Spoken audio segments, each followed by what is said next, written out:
O que você vai ouvir nessa tarde é tão lindo que eu acredito que você vai sair daqui voando. Gênesis 9, versículo 20. Gênesis capítulo 9, versículo 20, está escrito assim: sendo Noé lavrador, passou a plantar uma vinha. Bebendo do vinho, embriagou-se e se pôs nu dentro da sua tenda. Cão, pai de Canaã, vendo a nudez do pai, fez saber para todos os que estavam do lado de fora, os seus dois irmãos. E então Sem e Jafé tomaram uma capa, puseram-na sobre os ombros, e ambos, andando de costas, rostos desviados, cobriram a nudez do pai, sem que a vissem. E despertando Noé do seu vinho, soube o que lhe fizera o filho mais moço, e disse: maldito seja Canaã, seja servo dos servos a seus irmãos. E juntou: bendito seja o Senhor Deus de Sem, e Canaã lhe seja servo. Engrandeça Deus a Jafé, e habite ele nas tendas de Sem, e Canaã lhe seja servo. E Noé, passado o dilúvio, viveu ainda 350 anos, e todos os dias de Noé foram 950 anos, e morreu. Amém, igreja? Abra sua Bíblia comigo também no livro de Salmos. Salmos de número 6. E o versículo de número 4. Salmos de número 6. E o versículo de número 4 está escrito assim: volta-te, Senhor, livra minha alma e salva-me por tua misericórdia. Diga comigo, misericórdia. Mais uma vez, misericórdia. Feche a Bíblia, coloque no banco, pegue na mão de quem está do seu lado, aperte a mão da pessoa com carinho até ela falar aleluia. Pentecostal que não faz barulho está com defeito de fabricação. Vamos orar? Pai, nós te exaltamos, nós te glorificamos, e nós entendemos que dentro de alguns minutos, e este santuário ficará pequeno para o tamanho da glória que o Senhor vai mandar do alto dos céus. Os que vieram tristes começarão a saltar de alegria. Os que vieram se arrastando não voltam se arrastando para casa. Hoje voltarão voando nas asas de um novo tempo. E antes que eu comece a ministrar a sua palavra, cerque este santuário com a sua presença. E num raio de 5 quilômetros, onde houver um demônio alojado, eu dou a esses demônios segundos para sumirem de Suzano, porque se não sumirem, serão queimados pelo poder da sua glória que aqui será derramada. Rasgue os céus sobre nós esta tarde. Manda anjos de fogo descerem aqui. Que estes anjos desçam trazendo brasas de fogo nas mãos. Comecem a esparramar estas brasas entre nós. E onde houver um crente cheio do Espírito Santo, pega ele nesta tarde, Jesus, e mostra o caminho da verdadeira e poderosa adoração. Fala conosco, fica conosco. É o que eu te peço agora e sempre, em nome de Jesus. E toda a igreja diz: os que podem, tomem o seu assento aplaudindo a Jesus, porque Ele é bom, porque Ele é maravilhoso.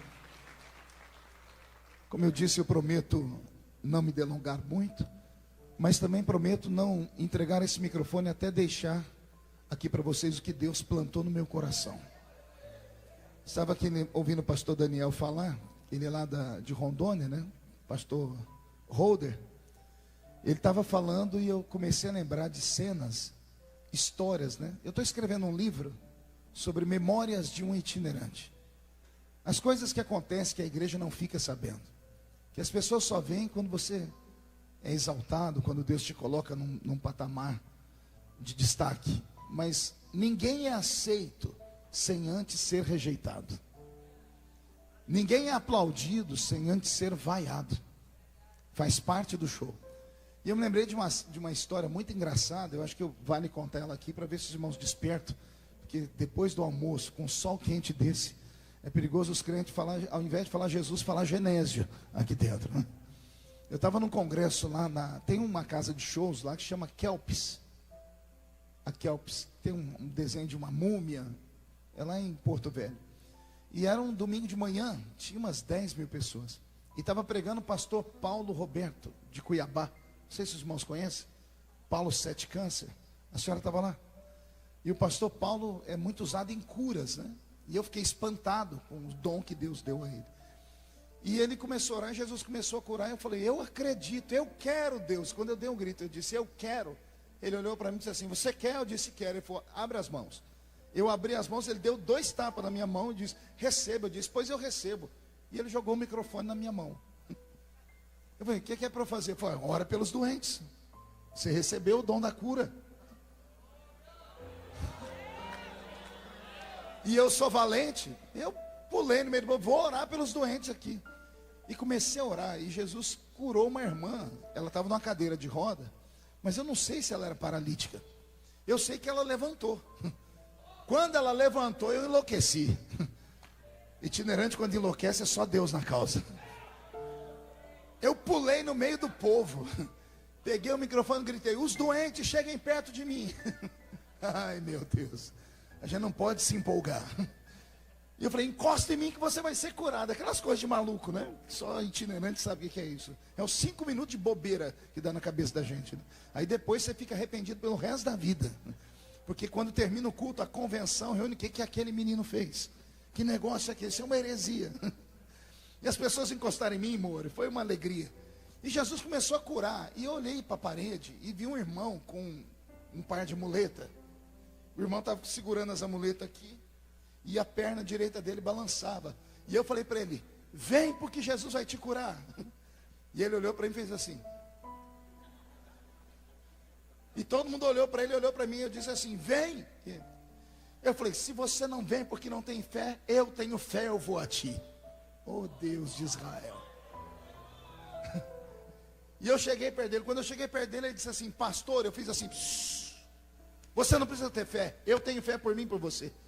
Que fé tinha Lázaro, que estava morto e Jesus trouxe ele da sepultura? A fé estava em Jesus, não estava em Lázaro. Eu disse, eu tenho fé por mim e por você. E ele, pastor, eu falei, e ele obedeceu. E eu ajoelhei na frente dele. Oh Deus de Israel. Dei o microfone na mão do irmão e falei, irmão, segura aqui que eu vou orar. Eu peguei a perna que estava balançando, Moura. Eu peguei pela coxa. E eu bati assim, perna em nome de Jesus. Pá!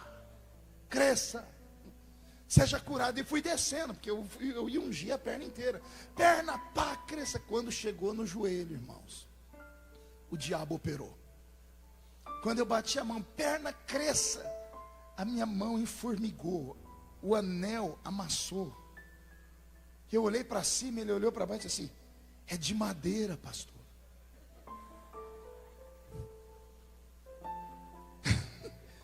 Eu olhei, como é que é? Ele falou, a perna é de madeira, por isso eu não queria ir. Você ri porque não era você. E eu fiquei com aquela perna de madeira na minha mão, e eu orando para Jesus curar a perna de madeira, né? Não tinha jeito, ia curar que jeito? Aí eu falei, irmão, me dá o microfone aqui de novo. Eu virei para o povo e falei, Deus está nesse lugar, aquela coisa de maluco, o povo caiu para o chão. Eu cheguei no púlpito, sentei, né, derrotado. O pastor Joel Roder colocou o óculos na ponta do nariz assim, Feliciano, o que deu ali? Eu disse, pastor, a perna do homem era de madeira. Eu fiquei no canto. Vocês conhecem o pastor Paulo Marcelo? Cantor, Paulo. Não, calma aí. Não. Jesus, deu um branco. O cantor, Fabiano Barcelos. Quem conhece Fabiano Barcelos? Ele compôs um monte de hinos da Shirley Cabanhas, da Cassiane. O Fabiano não é gente. Ele chegou em mim no púlpito e falou, Feliciano, o que aconteceu? Eu falei, eu fui orar pelo homem, a perna era de madeira. E ele baixou a cabeça e falou, glória. Eu falei, glória porque não foi você. Eu falei assim, mas por que você não levantou a calça para ver se aconteceu o milagre? Eu disse, era de madeira. Eu falei assim, de repente brotou um raminho. Nasceu uma frutinha. Está vendo? Você só vê as glórias. As tribulações você não vê. Só Jesus na causa. Eu lembrei de outra história. Eu estava pregando no Rio Branco, no Acre. congresso de jovens, lá junto com o pastor Gonzaga, no ginásio. A senhora estava lá, a senhora também tem tudo. A senhora... Estava eu e o Osés de Paula cantando. Sábado à noite foi uma glória. Eu preguei, quando eu estava pregando, um paralítico levantou de verdade. Ele agarrou a cadeira de roda e botou no ombro, e acabou o culto, porque o povo viu aquilo, só que eu não orei por ele. Foi Jesus que curou ele. Para sair do ginásio, eu saí escoltado. Os irmãos acharam que era eu que tinha curado, queriam arrancar pedaços da minha roupa. Aí o pastor falou para mim: amanhã de manhã você não aparece no culto não, deixa, só vem à noite. E eu fiquei no hotel a tarde inteira, né? Igual um jacaré, né? Descansando, orei pouquinho. Quando eu cheguei à noite no ginásio, o diabo operou de novo. Na frente do altar tinha mais de 50 cadeiras de roda. Tinha umas 3 macas, a pessoa deitada com sangue, com um negócio de soro pendurado.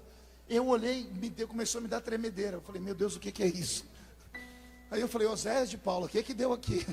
O Osés falou: vamos perguntar para o pastor. Eu falei: pastor, o que aconteceu? O pastor disse: como Deus operou ontem, eu fui para a televisão e chamei todos os doentes da cidade. Irmãos, não tem nada que tire mais a fé de um pregador do que essas coisas. Porque eu não sou pregador de cura. Eu sou um pregador da palavra. Jesus me deu outro estilo de pregação. Cada um tem um mistério. O meu mistério não é de cura. Acontece curas. Eu estava agora, dia 7 de setembro, no ginásio da Portuguesa. No final do culto, uma mulher soltou as muletas e saiu correndo. Mas eu não orei por ela. É a unção da palavra que tomou conta do ambiente. Quando eu cheguei e vi aquele mundaréu de 50 paralíticos, acabou a minha fé, senhores. Eu não conseguia pregar. Eu fui pregar sobre Noé dentro da arca. Eu falei que Moisés levou os animais para dentro da arca. Eu arrumei uma confusão que nem eu sabia o que eu estava pregando, de medo e aflição. Mas não tinha jeito, os doentes estavam ali, eu tinha que orar. Eu falei: Oséias, me ajuda. Ele disse: ajuda. Ele falou para mim: eu vou cantar 100 ovelhas e o senhor ora pelo povo. Eu falei: seja o que Deus quiser. A primeira mulher que estava na minha frente, mas o inimigo queria me humilhar, queria acabar com o meu ministério aquele dia. Uma senhorinha de coque, sentada na cadeira de roda, o vestido dela era comprido, arrastava no chão.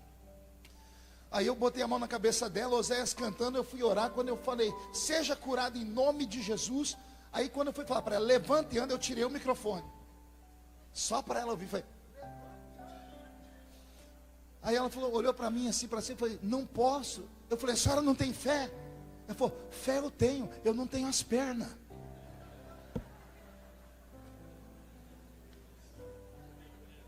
E eu falei: e a senhora está fazendo o que aqui? Aí eu vim para ser curada. Eu falei: irmã, mas nem Jesus fez brotar a perna na hora. Está lá que ele curou o paralítico, ele curou. Agora ela não tinha as 2 pernas, ela teve diabetes comeu as pernas dela. E ela estava lá: como é que ela vai andar? Então são histórias que acontecem, que você, se não tiver estrutura, ou você desvia, ou você faz como eu estou fazendo aqui. Experiência, a gente dá risadas e toque o barco.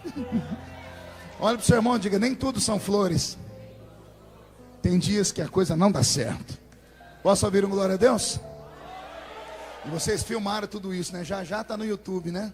O inimigo vai usar vocês mesmo, não tem outro jeito, né? Robson, mude a música para mim. Eu li 2 textos da Bíblia, um no livro do Gênesis e o outro no livro de Salmos. Eu queria começar pelo livro de Salmos. Eu pedi para todos aqui recitarem uma palavra comigo, uma única palavra, a palavra misericórdia. Dá para repetir comigo de novo? Pergunte à pessoa do seu lado: você sabe o que significa misericórdia? Muitas vezes nós falamos: Deus tem misericórdia de mim, misericórdia, Senhor. Virou até chavão, até as pessoas de televisão, de novela falam, mas não sabem o que significa a palavra misericórdia. A palavra misericórdia é uma junção de 2 palavras no latim: a palavra miseris e a palavra córdia. A palavra miseris, vai anotando aí se quiser, é sujo, imundo, podre, fedido, leproso, perdido, derrotado, desgraçado. Tudo isso é a palavra miseris. E a palavra córdia, essa mexe comigo. A palavra córdia significa coração, Então, quando a gente diz misericórdia, nós estamos falando misericórdia. Nós estamos dizendo: Senhor, pega-me, um sujo, um imundo, o caído, o podre, o desgraçado, o sujo, e coloca no teu coração, Deus. Você já colocou alguém no coração? Já, só que você nem sabia. É mais ou menos assim. Vem cá, filho, fique aqui. Toda vez que você vê uma pessoa sofrendo, você vai no velório, você vai no hospital, você vê uma pessoa passando por necessidade, você acaba tendo misericórdia dela. Pergunte por quê? Porque você pega a pessoa sofrida e coloca ela no coração assim, ó.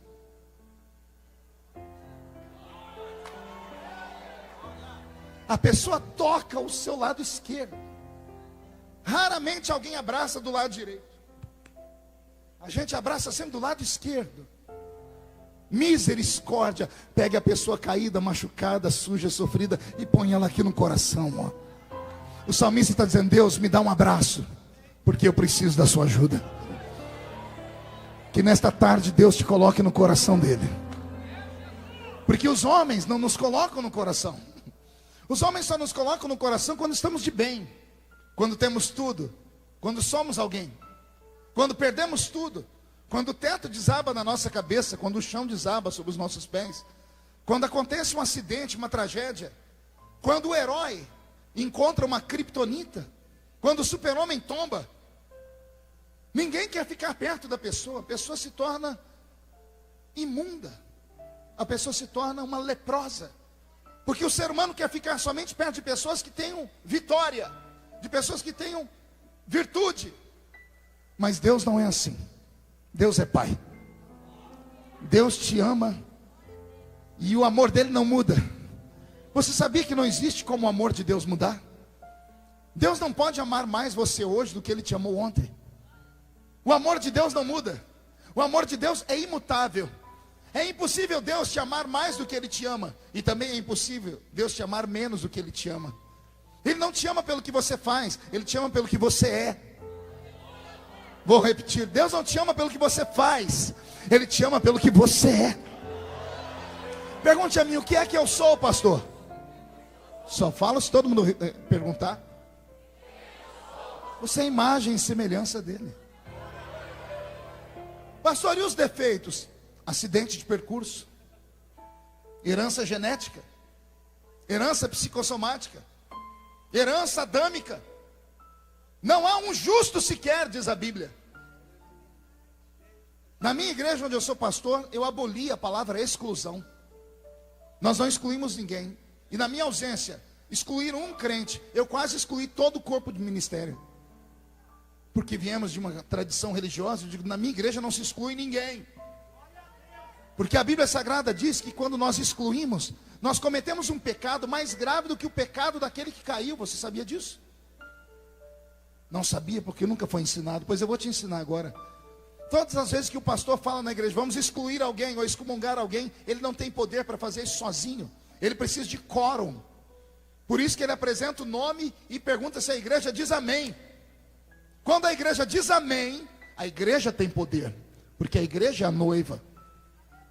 Quando a igreja diz amém, acontece o que está escrito em Mateus 16 e 18. Tudo que desligar na terra,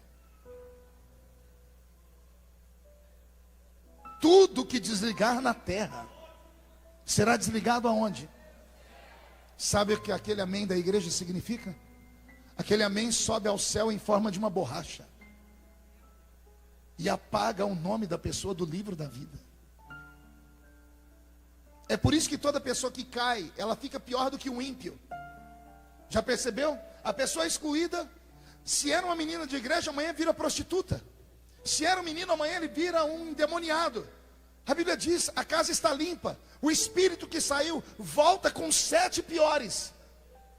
E a tendência da pessoa é terminar se suicidando ou sendo morta. Porque o diabo tem pressa em ceifar a vida dela. Porque nós não conhecemos a palavra misericórdia. O texto que eu li de Noé mexeu comigo dia desses, quando Deus me deu uma revelação. Eu estava estudando sobre as capas da Bíblia. a túnica colorida de José. Eu tenho uma mensagem chamada A Oitava Capa, e eu estava procurando outras capas na Bíblia, como a capa babilônica, a capa de Bartimeu, e o Senhor me fez lembrar da capa de Noé. Mas eu nunca tinha pregado sobre a capa de Noé. E o Senhor falou para mim: a capa de Noé é a capa da misericórdia. Capa da misericórdia. Noé é o único homem que sobreviveu ao dilúvio com a sua família. Saiu da arca, plantou uma vinha, bebeu e ficou bêbado. A história de Noé pode ser manchada por essa história. O patriarca, o único homem justo que Deus encontrou, a alma temente, desceu da arca e pecou, desviou, ficou bêbado. Aí todo mundo joga uma pedra em Noé. Ei, Noé, bebum, cachaceiro. Algum dia você parou para pensar por que Noé bebeu?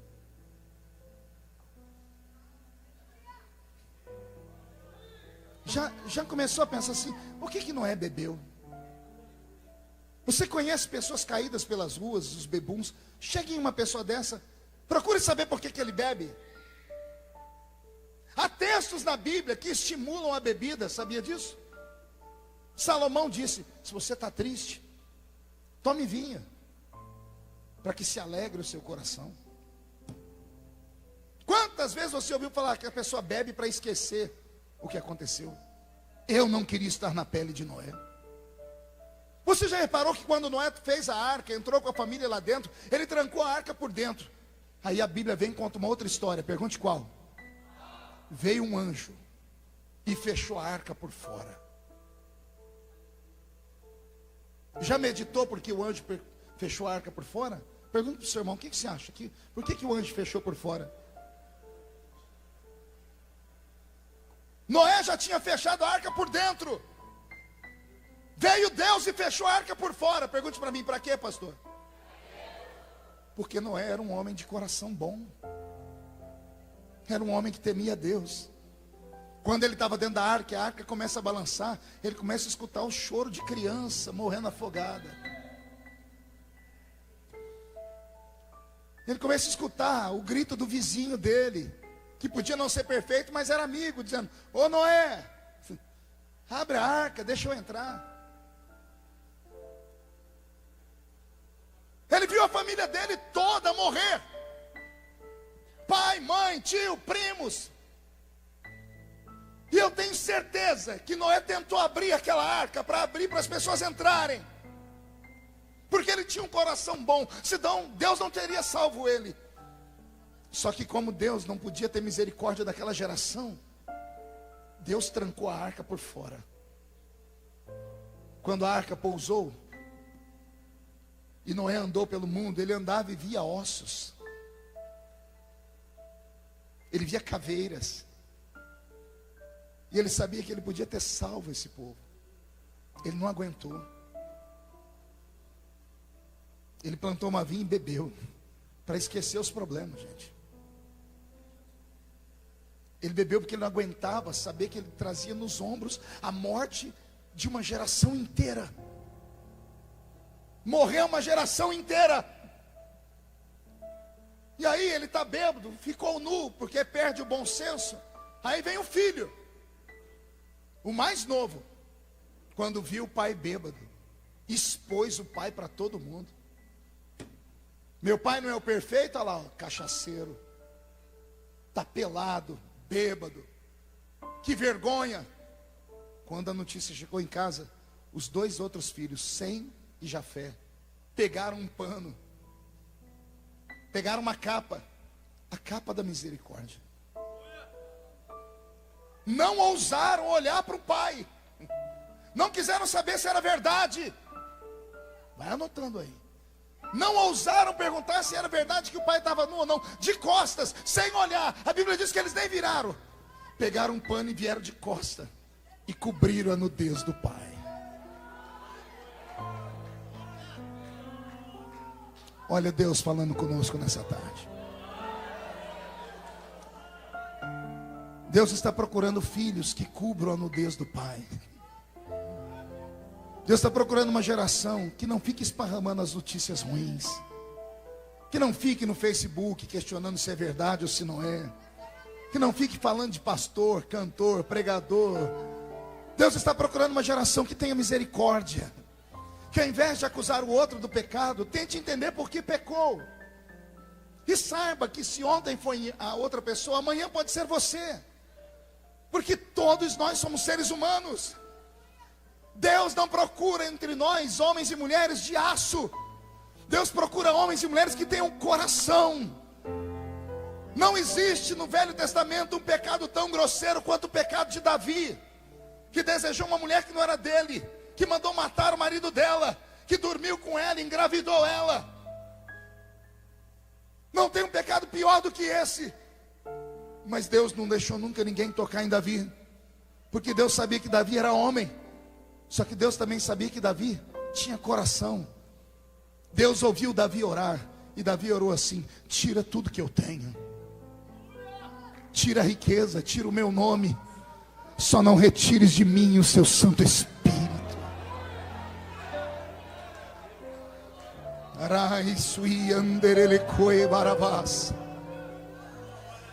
Eu sinto Deus esta tarde. Ele está com as duas asas abertas sobre Suzano. Deus está juntando os pintinhos, como a galinha junta os seus pintinhos. Deus está juntando você. Deus te trouxe nessa tarde para te dizer assim: levanta a cabeça, sacode, joga a poeira para fora, dá a volta por cima. Os que te acusam não morreram na cruz do Calvário por você. Os que te acusam não pagam as suas contas. Os que debocham de você não sabem onde você mora e nem o que você passa. Você poderia estar em qualquer lugar nessa tarde, mas veio para cá, debaixo do sol quente. Então você merece respeito. Eu não estou pregando para quem não tinha nada para fazer. Eu estou pregando para os melhores que Deus tem aqui nesse lugar. Deus te trouxe nesta tarde para te dizer que a misericórdia dele é maior do que a acusação do diabo. Recebe esta palavra em nome do Senhor Jesus. Levante a mão direita para o céu, por favor. Agarre o irmão que está do seu lado com carinho e respeito. Sacode ele, sacode ela, tire ele do lugar. Diga a ela: Deus te trouxe aqui para isso. Não, tire ela do lugar, sacode. Diga: Deus te trouxe aqui para isso, ó. Sacode. Diga: Deus te trouxe aqui para isso. Deus te trouxe para sacudir a sua fé, para sacudir o seu ministério, para sacudir a sua história. Deus te trouxe para sacudir a sua existência.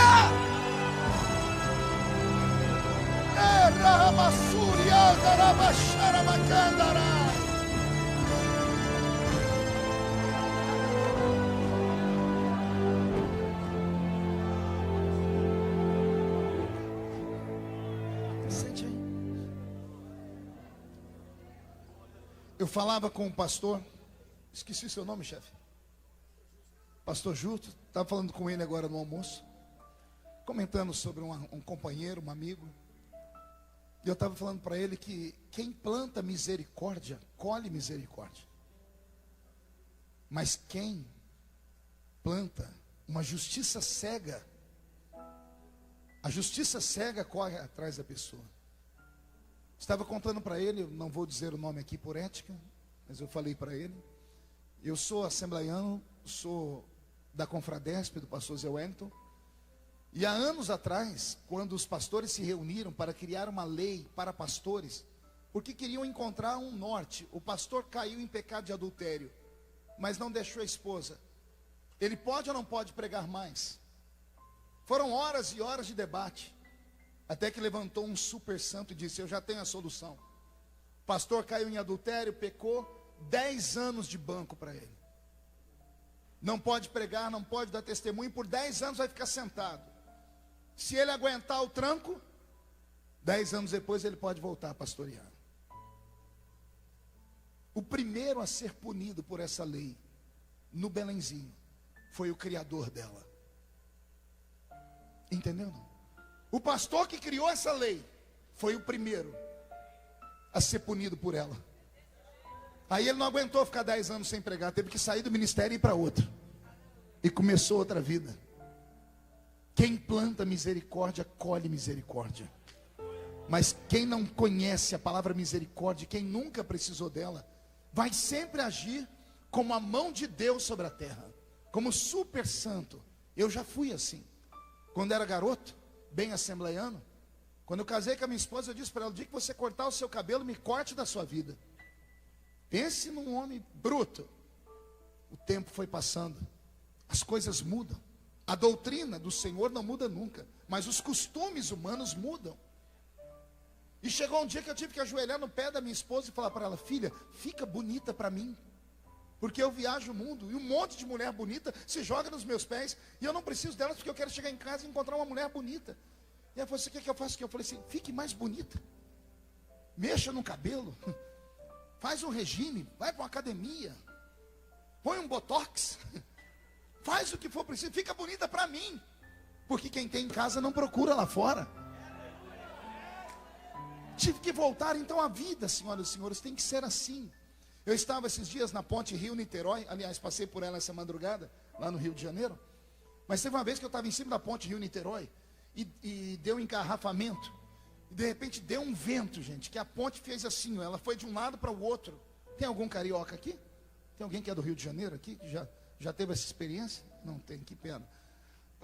A ponte mexeu, ela tem 17 quilômetros de comprimento. Eu fui descer do carro porque eu achei que era um terremoto, um monte de gente desceu. Aí o motorista de táxi olhou para trás e falou: ô pastor, fica tranquilo. Eu falei: tranquilo? Então o terremoto, a ponte vai cair. Eu falei: não, pastor. Eu falei: mas a ponte está balançando. Ele falou: graças a Deus, pastor. Eu falei: por quê? Porque se ela não balança, ela trinca, quebra e cai. A engenharia dela é feita para ter molejo. Se ela não tem molejo, ela trinca, quebra e vira uma tragédia. Eu disse: enquanto ela estiver balançando, o senhor vai dando glória a Deus. Senão está boa. Eu estava dentro do carro e Jesus falou para mim: meu filho, foi por isso que eu disse a Salomão. E Salomão deixou na Bíblia escrito, e nenhum pastor tem coragem de pregar o que Salomão disse: não sejais demasiadamente justo, nem demasiadamente ímpio. Olha o conselho da Bíblia. Meu Deus, esse homem está desviado. Imagina um pastor falar para você: não seja santo demais não. E falar também: não seja pecador demais não. Tenha equilíbrio. É o que Salomão está dizendo: tenha uma vida equilibrada. Quem não sabe usar a marcha mais poderosa do carro, nunca vencerá. Você sabe qual é a marcha mais poderosa do carro? A primeira, pastor, porque ela põe o carro para andar. Não. Pode ver que para ir para frente tem 4 marchas, para ir para trás é uma só. Marcha ré. Diga para o seu irmão: às vezes precisamos usar o marcha ré. Só quem usa o marcha ré conhece a palavra misericórdia. Que Deus nesta tarde, quando te levar para sua casa ou te preparar para o culto à noite, te faça olhar aquele irmão fraco com um olhar de carinho e de amor. Que Deus te faça não um coveiro de igreja, mas que Deus te faça um bom samaritano. Que Deus te faça passar por aquele que está caído meio morto e não abandone, não tenha vergonha, não tenha medo de se sujar. Agarre ele, fique do lado dele, porque aquele que ajuda um caído recebe do Senhor o mesmo tratamento. É por isso que a Bíblia diz assim: quem dá aos pobres, a Deus empresta. E não é só pobre financeiramente, não, é pobre, rejeitado, abandonado, que as pessoas não amam, não cuidam. Deus tem uma paixão especial pelos fracos. Eu encerro aqui dizendo para vocês sobre o capítulo 12 da primeira carta de Paulo aos Coríntios. Me dá medo quando eu prego isso, porque eu deixo os crentes tudo maluco, né? Paulo, escrevendo a carta aos Coríntios, começa falando sobre misericórdia. Que bom que a misericórdia está entre vocês. Mas só quem conhece a história sabe por que Paulo está falando isso. A primeira epístola dele aos Coríntios, no capítulo 5, Paulo pega um menino em pecado na igreja e entrega a alma do menino na mão do diabo. Já leram isso? É sabido que há entre vós um tipo de pecado que nem entre os gentios tem como colocar nome, que um filho dormiu com a mulher do seu pai. Se o filho tivesse dormido com a mãe, era incesto, mas não é. Ele está dormindo com a mulher do pai. O pai ficou viúvo, divorciou, o menino foi e dormiu com a mulher do pai. Paulo ficou com tanta raiva, porque é um pecado grosseiro, sujo e nojento, que Paulo diz: não aceito pecado na igreja de Corinto. Paulo disse: eu vou entregar esse menino na mão do diabo para que a alma dele se salve, mas o corpo vai para Satanás. Meu Deus do céu, eu não quero congregar nunca numa igreja dessa. que um pastor, ao invés de ter piedade da minha alma, manda o diabo me arrastar. E tem pastor assim. Tem pastores que amaldiçoam os crentes de cima do púlpito. Eles não sabem o que estão fazendo, porque quando eles tocam nesses, eles estão tocando na noiva.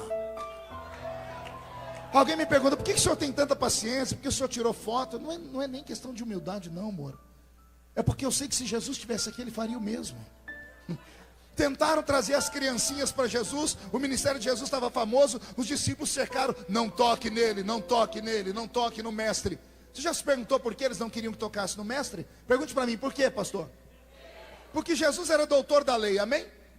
Sacerdote, sim ou não? Mestre em Israel, sim ou não?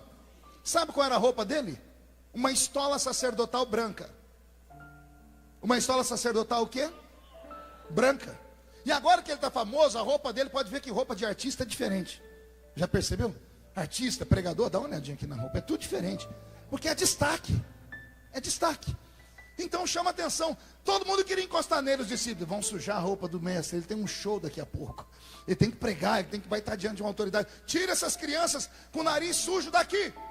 As crianças estavam no meio da praça. O que criança está fazendo no meio da praça, gente? Brincando, correndo. As crianças pareciam um tatu. Aí as criancinhas queriam tocar em Jesus e disse, não, sai para lá, catarrento. Sai para lá, moleque sujo, sai para lá. E Jesus disse, deixai vir a mim os pequeninos. Agora aguenta, vê se o seu coração dá conta. Jesus pegou uma criança sujinha, com o nariz sujo, e botou no colo. Ele esfregou a roupinha suja dele na roupa branca dele. E Jesus deu um beijo na criança. Isso chocou os discípulos. Isso chocou todo mundo. Isso foi uma pregação tão grande que tinha um moço sentado naquela praça.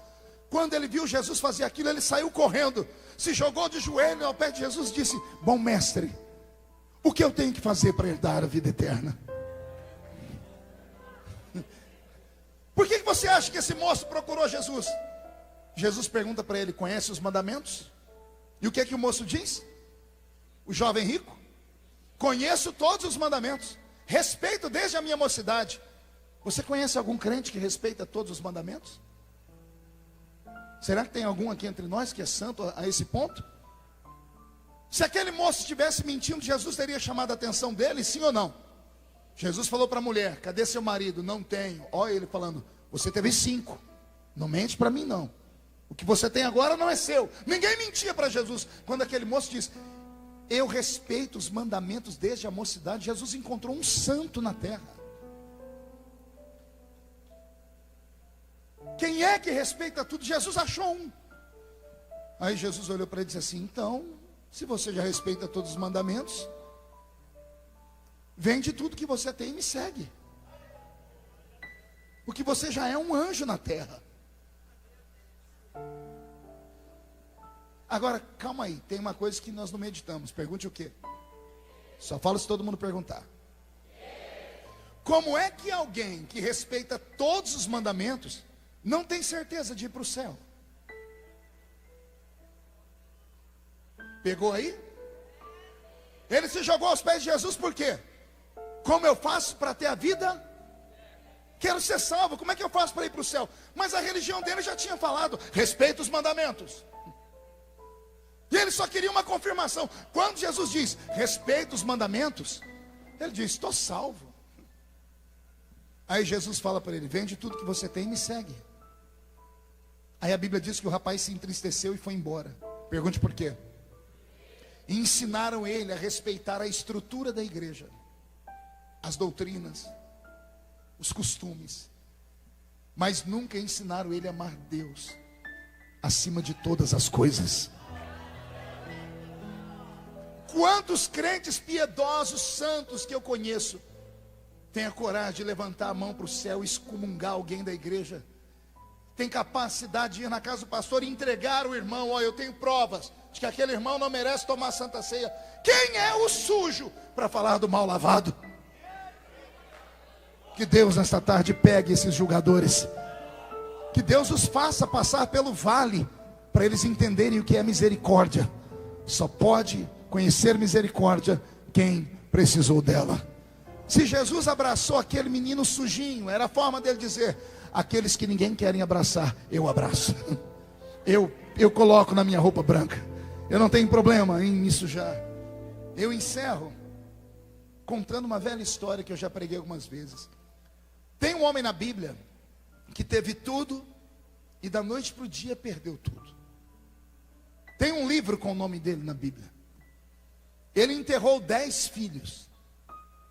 A mulher o abandonou. Os amigos chamaram ele de pecador enrustido, porque sentaram com ele e disseram: não tem nenhum pecado escondido aí que você não confessou, não. Ele perdeu. Quem lê a Bíblia diz: ele perdeu tudo. Casa, os carros de boi, os animais, os empregados, a família. Sobrou para ele a saúde, e o diabo levou embora também. Quem lê a história de Jó diz que Deus deixou o diabo roubar tudo. Sim ou não? Só que Deus nunca deixa o diabo roubar tudo. Sobrou alguma coisa para Jó. E eu sei que os irmãos vão falar: é claro, pastor, sobrou a fé. Mas não é disso que eu estou falando. Sobrou de toda a riqueza dele uma matéria. Sobrou um caco de telha, que para muitos pode não significar nada. Mas o dia que você chegar no céu, sentado do lado de Jó, pergunta para ele: Jó, o que aquele caquinho de telha era para você? Oh, glória. Aí ele vai começar falando assim para você: você sabe que eu tive lepra, né? E a lepra, ela começa a carcomer as partes mais sensíveis do corpo. As falanges dos dedos, o nariz, a orelha, as unhas.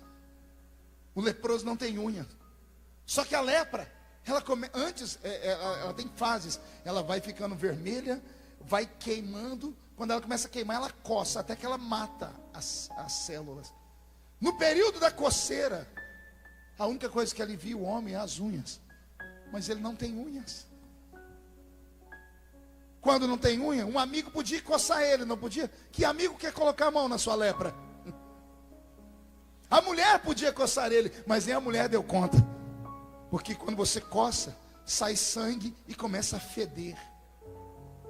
Catinga. O Jó ia falar assim para você: aquele caco de telha tocou na minha lepra, foi na minha podridão. Ao invés de me acusar, ele aliviava a minha dor. Aquele caco de telha ia rompendo com a minha carne, ia aliviando a minha dor. E tem mais, hein? Ninguém queria dormir comigo, eu era solitário. Mas o caquinho de telha estava lá. Quem sabe como travesseiro, como Jacó que botou uma pedra. Quem sabe abraçado como um ursinho de pelúcia, mas estava lá. Não dormia sozinho, ficava do meu lado. Nunca reclamou do fedor da minha carne. Nunca me abandonou. Isso é misericórdia. Nós também temos um caquinho de telha, que humildemente eu coloco esse apelido nele, embora ele seja eternamente grande, mas ele faz a mesma função. Ele chama-se Espírito Santo. Quando ninguém te quer, ele te abraça. Quando você está caído, é ele que está do seu lado dizendo: levanta, força. Quando você quer se matar, porque os demônios do desespero entram, é ele quem briga com eles. Todo crente que passa pelo vale, ele peca com palavras, ele ofende a Deus.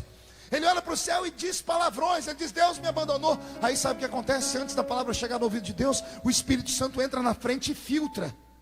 E ele intercede com gemidos inexprimíveis. Aí ele diz: Pai, ela está xingando, mas não é porque ela te odeia, é porque ela está sozinha. Pai, ele está te xingando, não é porque ele te odeia, é porque ele se sente abandonado. O Espírito Santo faz o papel que a família não faz, que a igreja não faz, que as pessoas que nos amam não fazem. Por isso eu queria que você entendesse: você não está sozinho. Ele está entre nós nesta tarde. E só Deus sabe porque eu estou falando isso aqui. Eu vim preparado para amanhã, na parte da manhã, pregar uma mensagem de arrancar tatu da toca e sapiar do toco. Mas o Senhor fez todo este movimento, me fez ouvir histórias, e o Espírito Santo disse: foi para isso que eu te trouxe. Misericórdia. Eu quero que você pegue o sujo, o leproso, o caído e coloque no coração: Deus está restaurando a sua vida nesta tarde. Deus está devolvendo nesta tarde a sua oportunidade. Acredite, ouviremos testemunhos do que está acontecendo em Suzano nesta tarde. Aprenda a amar. Em qualquer exército do mundo. Mude a música para mim, Robson, para terminar. Em qualquer exército do mundo, o soldado que sobrevive no campo de batalha, ao entrar no seu país, quer seja em uma cadeira de roda, quer seja em um caixão, morto, ele é aplaudido. Recebe uma saraivada de tiros, a bandeira, uma medalha, porque ele tombou no campo de batalha. E ele tombou por quê? Porque ele foi mais fraco do que os outros. Mas ele estava no campo de batalha. Quando nós aceitamos Jesus como Salvador, nós entramos em um campo de batalha. Começamos a ser alvo e alvejados. Alguns têm habilidade de vencer. Deus me deu essa graça de vencer. Mas eu me emociono porque eu me lembro de tantos que começaram comigo e não deram conta. Quantos amigos pregadores tombaram? Quantos meninos que não deram conta? Alguns dão conta, outros não dão conta. E o que é que nós fizemos por eles? Pela memória deles? Fomos para a internet falar: você viu quem tombou? Viu como caiu? Viu Deus tratando? Como nosso coração é duro, igreja. Como nosso coração é ruim. Quando a minha esposa perdeu o nosso filho, e eu, pregador, ungido de subir monte, descer monte, os 3 dias que o bebê ficou morto na barriga dela, porque eu não tinha plano de saúde, então não podia deixar ela lá para fazer uma curetagem, tinha que esperar o corpo dela abortar. As irmãs do círculo de oração foram na minha casa, pediram para eu sair do quarto, que elas foram orar com a minha esposa. Quando elas saíram, minha esposa entrou em convulsão. Eu cheguei: o que foi, filha? Ela começou a me pedir perdão. Eu falei: mas perdão do quê? Olha, minha esposa, me perdoa por eu chorar quando você viaja, eu queria você perto de mim. E eu falei para Jesus: te deixar mais perto de mim. Eu falei: mas isso não é pecado? E ela disse: não, as irmãs falaram que Deus levou meu filho porque eu estava em pecado. As irmãs de oração, querendo encontrar uma razão porque meu filho morreu, não achando, disseram para minha esposa o que os amigos de Jó falaram para ele: você deve estar em pecado. Conta, confessa, fala, se abre. Ei, nem tudo é pecado. Nem todo vale é punição. Trouxeram um paralítico para Jesus e perguntaram para ele: Senhor, quem pecou? Ele ou os pais dele? Para ter essa desgraça é pecado. Jesus saiu na defesa dele, dizendo: nem ele pecou, nem a mãe dele pecou, nem o pai dele pecou. Isso aconteceu para que o nome de Deus fosse glorificado na vida dele. Tem vales que Deus te faz passar porque Deus quer te exaltar. Então aguenta, sacode a poeira, dá a volta por cima. Não deixe os inimigos terem a ousadia de tirarem você do foco. Se você tem uma chamada, lute por ela. Se você tem um ministério, se agarre a ele. Ignore todos e todos que falam de você, que tocam em você, senão você não sobrevive. Vou repetir: se você prestar atenção em quem fala do seu sapato, do seu cabelo, da sua roupa, do seu jeito de se portar, de você ser alegre demais, de você ter a cara fechada demais, você nunca irá agradar as pessoas. Então ignore esses seres humanos, ignore essa gente ruim, porque o desejo deles era ser o que você é e não dão conta. O desejo deles era chegar onde você chegou e eles não dão conta.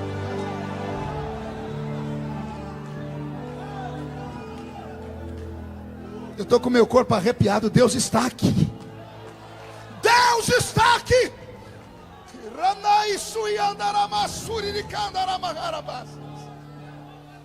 Que nesta tarde o manto da misericórdia venha cobrir os seus erros. A Bíblia diz que depois que Noé voltou em si, ele chamou os 3 filhos. E olha o que ele disse para o acusador: você vai ser escravo.